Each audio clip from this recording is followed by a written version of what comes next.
Hello, I'm ABX Toycat and welcome back to another video. Today we'll be talking about certification testing in the context of releasing new games for consoles and releasing new updates for those games. Because you might hear a phrase like, oh, the new Minecraft console update has just gone in certification, but that doesn't mean a whole bunch unless you know exactly what cert testing actually is, and today's video will hopefully help you understand exactly what it is. So please do like the video if you do like it, because it helps out the channel a lot and lets me want to see more broadly related gaming topics like this one. But let's get straight into it, shall we? So let's start by talking about exactly when cert testing came around, because you might think it's only been around for the last generation of consoles or two, but it's actually been around since the NES days. That's right, all the way back in the 80s, Nintendo decided that they wanted to have a certain quality to all their games, so to do this, they put a chip inside the cartridge that you needed to get from Nintendo before you could manufacture any games. This meant that if you were developing a game, you'd have to bring it to Nintendo, they'd test it to make sure that 1, it actually worked, 2, it didn't have any massive game-breaking horrible bugs, and 3, it was of somewhat decent quality before they give you the chip, and then you could release copies of the game into the wild.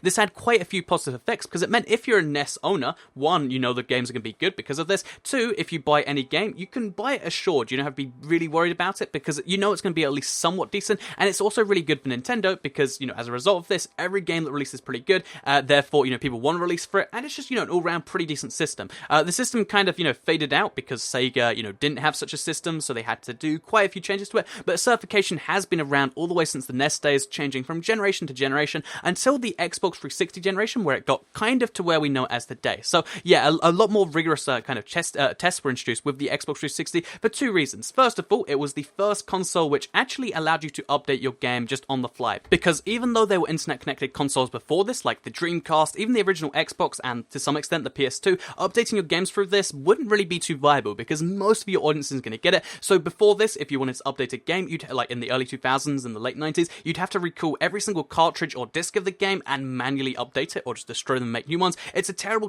business decision, basically, and it meant, you know, this is also the reason why games used to release, you know, less buggy, because if you had a bug on the disc, it stayed on there forever, whereas with the Xbox 360, you could actually start putting patch updates out, and although this was mostly a positive thing, because you could add new content to the game, it also had that negative side effect of like, oh, well, now we can patch the game later, and also it meant that every single new update would have to go through recertification, because if you don't certify the new updates, they could, you know, breach one of the, you know, certification procedures they went through at first, and this is something you can't have doing, and this is why updating games is not really as viable as it should be, because it used to cost at least a lot of money to, you know, actually go through this procedure, because Microsoft has a lot of employees dedicated to, you know, certifying these consoles, because there is a lot of requirements to be met, and this is the second thing that Microsoft did that was kind of different to other people, whereas other consoles, it was just like, oh yeah, the game is not buggy, we'll do a little bit of testing, that's all fine. Microsoft had a 3-phase procedure where every single one of these steps took a lot of different tests, and that's, you know, why it was so different. And basically, before I, you know, go into any detail on this, I will say, officially, if you want to get the very latest guidelines on what you need to do to pass certification testing, you need to sign a non-disclosure agreement with Microsoft or Sony or Nintendo, so the official information isn't out there quite so much, but there have been some cheeky developers that have, you know, said a little bit more than they probably should have, and as a result of that, we know a little bit more about the procedure than we probably should. So, yeah, there is 3, you know, major phases, like I said. The first one is the build verification test. So this is kind of what it would be like, you know, in previous generations, where it's like they test the game, they make sure it doesn't crash or brick your Xbox, because that's terrifying. If you bought a game and it broke your Xbox, that's terrible for Microsoft, it's terrible for the developers, and it's just an all-round bad thing. So they make sure that doesn't happen. That's probably the key thing here. That's something I think no one can disagree with. No one wants, you know, a new update for a game to crash a console, so they test it, they make sure it doesn't crash it. They make sure that the leaderboards and the achievements actually work. You might have noticed you've never bought a game on the Xbox that actually hasn't had achievements working. You know, like, sometimes you'll get a little buggy if you do something like this, but usually there's at least some way to get the achievements. There's no game where there are just, you know, unobtainable achievements, or at least very least they have to be fixed because of this procedure right here. And for the same reason, leaderboards always have to work. They can't just be a leaderboards button that just goes to nowhere. It has to work in a certain way using the Microsoft procedure. And finally, the way the game handles stuff like the controller being unplugged, stuff like, you know, memory card being unplugged, they have to make sure this handles it correctly, because if it doesn't, then that's terrible. So yeah, that's they're the things that the build verification test has to do. These are all things that I think we can all agree with are pretty, you know, just universally, yeah, I want that to happen. I don't want my controller to, you know, unplug and then, oh, I guess I have to turn my console off and on. Yeah, you want the game to be able to handle that properly, and yeah, that's the build verification test. So the second phase they have to go through is the compliance phase. So this is the one that usually games fail in. If you recall, you know, several games have gone through certification testing and failed it. This is the one they usually fail in, because there are a bunch of, you know, like compliances that Microsoft want in games that have to be, you know, gone through. And I think this is the one that lots of people think is a little bit ridiculous sometimes, and that,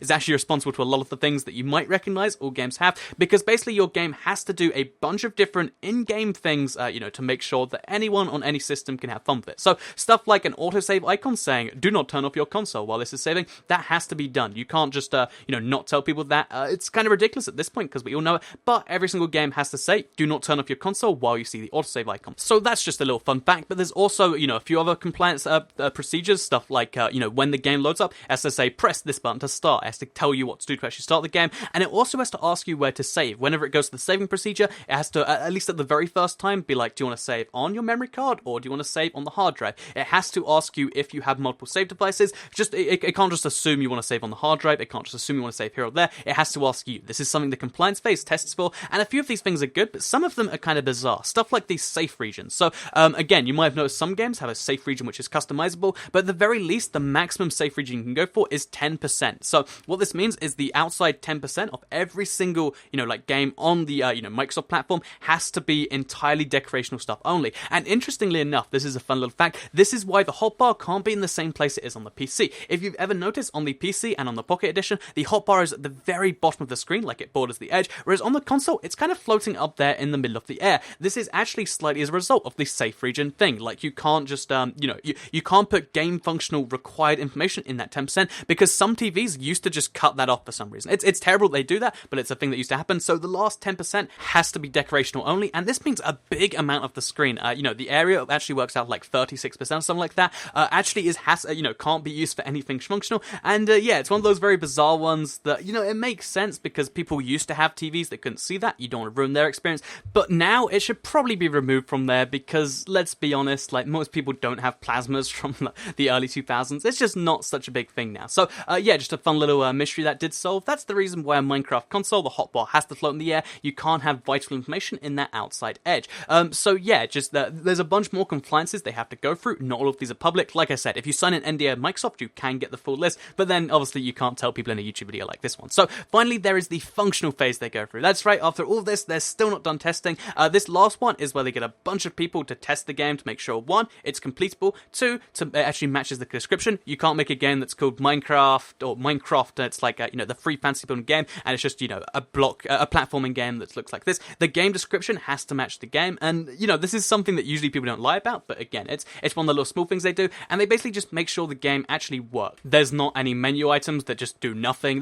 Just really basic stuff like this. It's kind of like bug testing, but on a very basic level. So yeah, that is certification testing in 3 steps with the Microsoft thing. It's a little bit different with Sony and Nintendo, but because Microsoft's been around the longest, lots of developers have said things that they probably shouldn't have over time, and that's what we know about it. So why is certification needed? In short, certification is needed so that all games that you buy, meet a certain quality standard. They test updates for the same reason they test the pure game, because you can't, breach those guidelines through the update, and this means it's very expensive to do so, has a lot of negative side effects, but it does mean that whenever an update does come out, it's at least not going to break your console. That even if you have a plasma TV from 2003, that you'll still be able to see the whole screen, and you also know that your console isn't going to be bricked, which is always a good thing. So yeah, that is exactly why certification test is needed. It's worth saying that this isn't the only testing the game goes through every single time to actually prepare the game for cert, because when you fail it, you have to pay the fee again, you have to go through the whole thing again. Basically, games do a lot more QA testing to make sure they actually do get into cert and pass it on the first time. This is why pretty much every single Minecraft console update has gone all the way through it, and it's just something worth mentioning. This isn't the only form of testing games do. This is just the form of testing Microsoft has to do for a game releases. Like, even if you did 0 testing, you'd still have to go through that. So yeah, that is the exact answer behind cert testing. I hope you did all enjoy the video. Like I said, it took a lot of research because no one's allowed to say this stuff, so you have to find remarks that people have made that perhaps weren't so legal to say. And let me know what you think in the comments down below. Otherwise, like the video if you did like it, share it if you really liked it, and subscribe if you're new around here. I make videos quite like this one every single day on my channel. I go and do more broad gaming topics like this one because certification testing is something there's very little information out there on, and maybe that's for a good reason. Maybe this video will be taken down at some point, but we'll see about that one, won't we? Anyway, thank you all for watching the video. I'll see you all in the next one. Have a nice day, and goodbye.